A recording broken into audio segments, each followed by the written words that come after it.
Hi mga kaluto, magluluto nga pala tayo ng mega mackerel recipe na sweet and sour.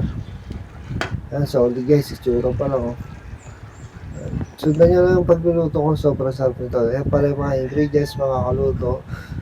Magpapainit tayo mantika mga kaluto. Tapos igisa tayo ng sibuyas.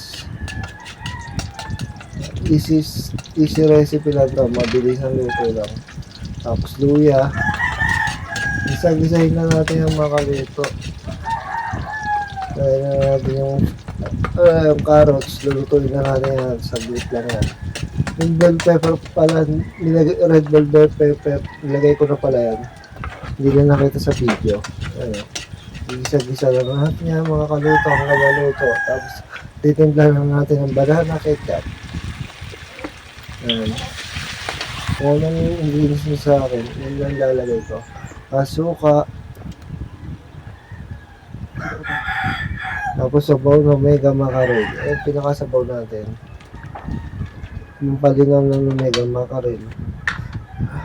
Na sweet and sour, pampalinam yan. Yan, lagay ng asukal. Mga kaluto. Tapos paminta. Timplahan na natin yan. Tapos konting asin.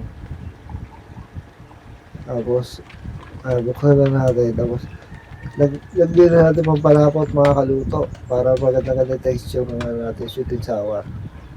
Lagyan na natin yung pinakasiksik na naman ng mega mackerel. Sulit na sulit. Solid yan, mackerel na isda. Siksik sa laman. Napakasarap.